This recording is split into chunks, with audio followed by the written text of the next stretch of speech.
Gaming live streams are boring as shit.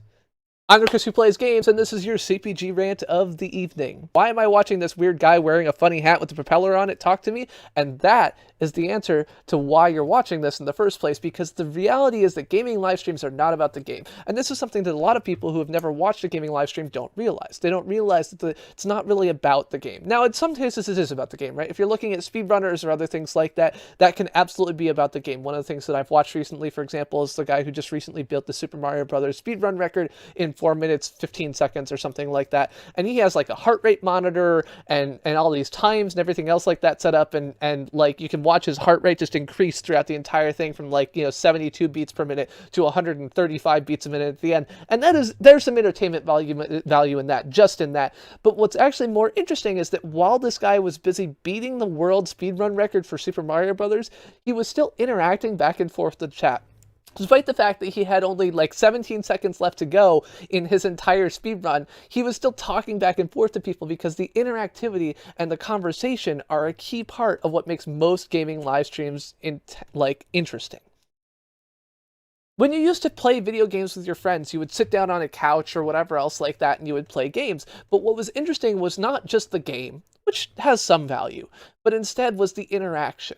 Whether one of you was slipping through the guidebook or you were beating each other up in Mortal Kombat, whether you were playing Final Fantasy VII or Super Mario Brothers and trying to race, whether you were trying to grab each other as you walked by in Super Mario Brothers 3 and pull each other into the little combat world so you could get more turns than the other person, whatever you were doing something that had an interactive component to it.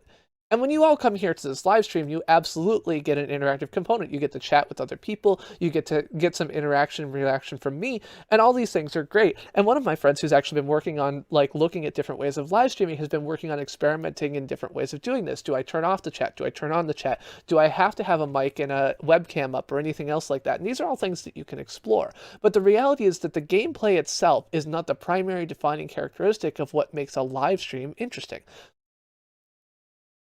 One of the things that I found recently as I've been doing these live streams which are centered around a topic. So for example, I started this a little bit after I, talked to my mother and she said, why do people watch you? And I said, well, my goal is to be more interesting than an AM radio talk show host. Like that is my actual goal, is to be more interesting than AM radio. And she said, oh, you've got a long way to go.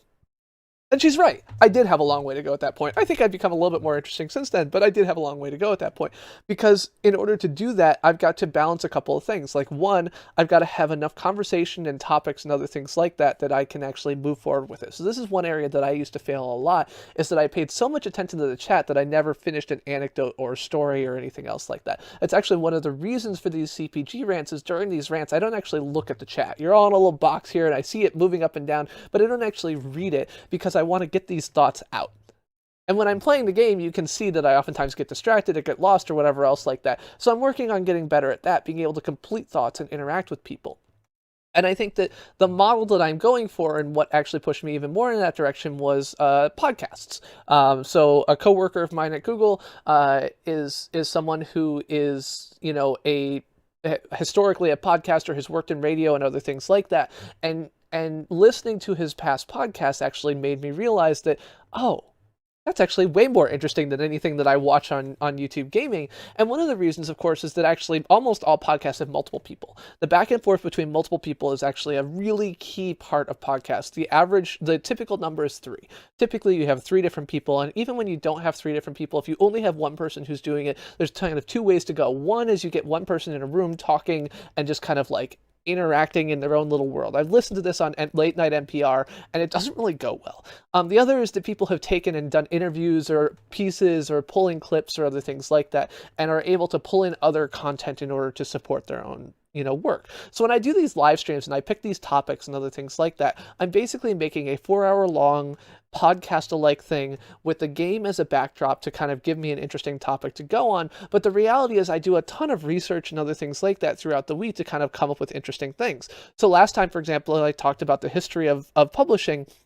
And one of the interesting things is that this weekend, when I was listening to the Adam Ruins Everything podcast, I talked a lot about Tripod and my first experiences with Tripod and going from, banner advertisements and everything else like that. And what I learned is that, one, Tripod doing user-generated content was almost by accident. they didn't actually realize that this was a thing that was being successful until several months afterwards when they got a bandwidth bill that was 10 times what they were expecting. And two, Tripod created the pop-up ad. Tripod created the pop-up ad because putting advertisements next to like distasteful content was seen as such a problem that advertisers were complaining, and so Tripod invented the pop-up ad as a way to get around this. And this is a thing that I didn't know before my last stream, and it's just because I hadn't done enough research, I hadn't reached out enough, I hadn't done all these other things. But that's the type of thing that I want to kind of bring here and talk about with people and everything else like that. So, like, when I do that, or when I bring in the game, or when I bring in these other things, like, these are the things that I want to do. I want to interest people and bring people in. And in reality, maybe what I actually want to be doing is not a live stream, but a podcast. And in fact, there are several live streamers I can think of who have worked on podcasts in addition to or in replacement of their live streaming content, because that's a really more interesting way to go as far as content creation. So I'll repeat, gaming live streams are boring as shit. What makes them interesting is the people, the interactions, and the stories that get told.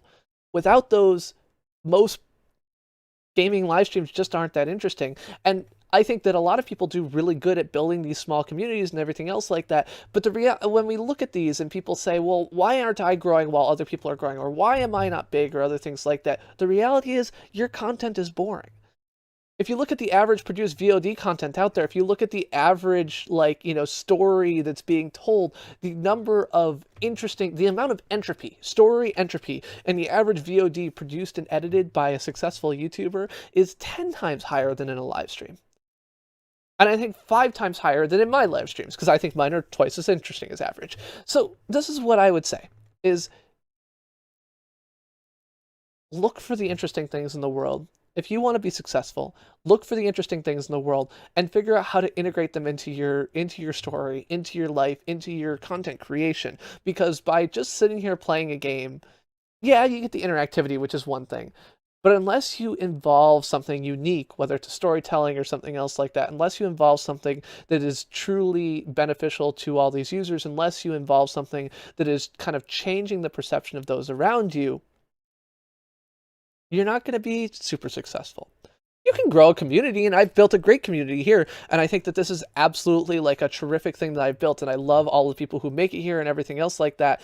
I dig the community we've built, but I also realize that this format for me is never going to be creating interesting content. And if you look at the more successful live streaming content, there's kind of several ways it goes. One is someone who's really super great at a game and is the best in the world and does it live, and that's how they do it. One is someone who is absolutely great at interacting and is great at kind of keeping people involved and making people feel like they're part of a situation. And the third is stories. And I'm trying to push on that third and grow it and make it bigger and better and get out there. But don't sit back here and think that just like playing a game and talking about it is going to be the end-all be-all. And maybe the interesting stories you tell are about the game, and maybe the interesting stories you tell are about the development, and maybe the interesting stories are just about the technology or other things like that. That's okay too. But you have to look beyond just having the game in the background as a piece that you use in order to be successful.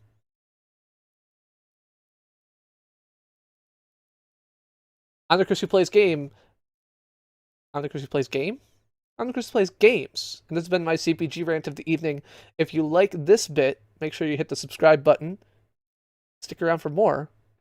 Or check out some of my other rants on things like Twitch versus YouTube, YouTube monetization, demonetization-wise, a good thing for creators, or, just anything.